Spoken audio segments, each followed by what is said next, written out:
Hello guys! Hello Taurus! Welcome dito sa aking channel, Taurus. Kapalaran 888. Welcome. Alamin natin kung anong messages, vibration, gabay energy para sa inyong lahat. Ito ay general reading. Bi-weekly siya. So for 2 weeks siya. Last 2 weeks ng May 2024. Taurus. Pwede kang makaresonate, gamitin mo yung intuition. Okay? So, numbers tayo. Number 9 and 10 and 29, 11. So, ang nakikita ko sir dito, Taurus, mag-iingat ka. Kasi, may nagbabadya dito na pagkakalabuan sa relationship. 'Di ba? May relationship dito, intimate relationship eh. Like, mag-boyfriend, girlfriend, mag-asawa, magka-live-in, magnanay, magkapatid, magpamilya, or any relationship na connection or partnership, collaboration na meron ka. Ingatan mo yan kasi may nagbabadya dito na gulo, away, paghihiwalay. Okay? Posibleng matapos na yung relationship na toxic. Posibleng mag-isa ka na lang na mag-move on, 'di ba? So, nakikita natin dito na may decision making ka na kailangan na gawin, or siguro ikaw or yung other party na gusto nang magkaroon ng freedom. Okay?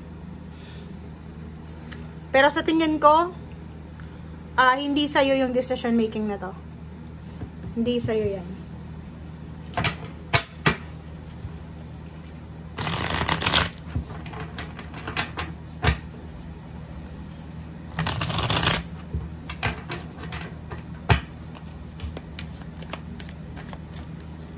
Okay, Taurus, alamin natin. Oops, ano pa ba? Wala namang lumabas. Naka-focus ka talaga dito sa movement na to. Gusto mo nang matapos, gusto mo nang makapag-move on.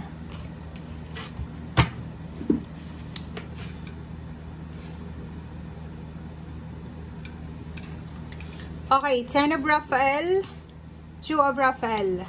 Wow. So, meron dito na relationship na medyo hindi maganda yung takbo. Meron din na relationship na sobrang maganda. So, talagang ang tarot, guys, is meron na nakaka-experience ng mahirap, merong masaya. Okay?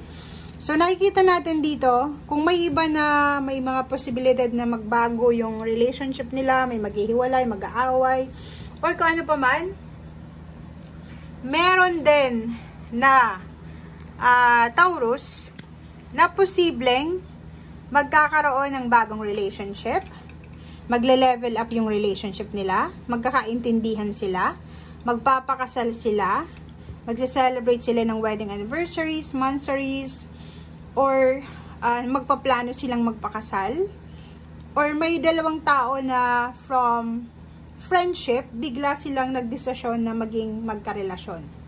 Okay? So, sinasabi ng baraha sa'yo dito na masaya ka man or hindi masaya sa usaping relationship, alisin mo ang sarili mo sa isang napakahirap or napakasaklap, napaka-toxic na relationship. Yun lang. Para daw maging masaya ka, para daw makamit mo yung emotional success, hanggat hindi ka nakakaalis sa sitwasyon na toxic, hanggat hindi ka nakakaalis sa relationship na sobrang poison sa buhay mo, hindi ka magiging masaya. So, etong tatlong barahang to, sinasabi na ano man ang pinagdadaanan mo, dito ka man dumadaan sa ngayon, darating ang araw, makukuha mo yung completion, stability, balance, pero kung ikaw ay magdedesisyon sa tamang landas, sa tamang direksyon. Kasi mayroon sa inyo ditong nagsiself-sabotage. Okay?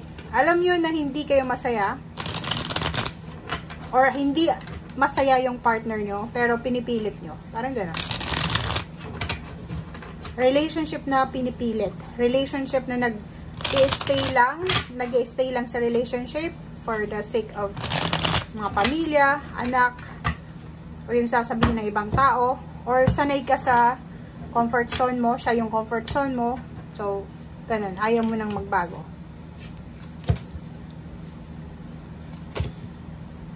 Okay, first 3 cards natin dito sa third deck is 9 of Swords. Oh, tingnan mo, diba? Nasa 9 of Swords ka eh.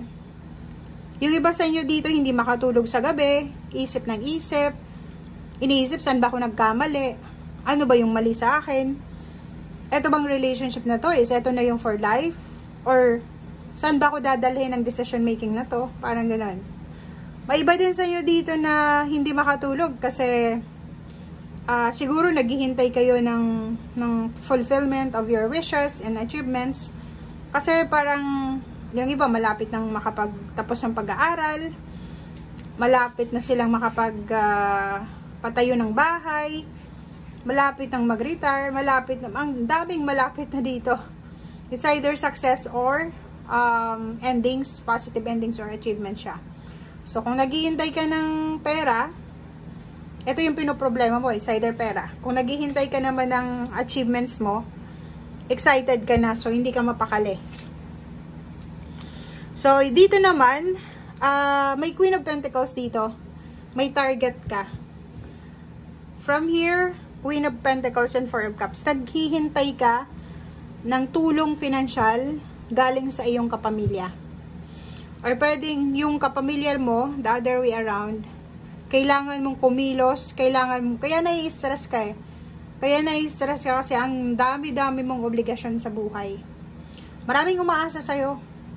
Lalo na sa usaping pera. Nako, sa usaping pera, may isang tao na parang disappointed sa'yo. It's either parents mo siya, sa father figure, mother figure,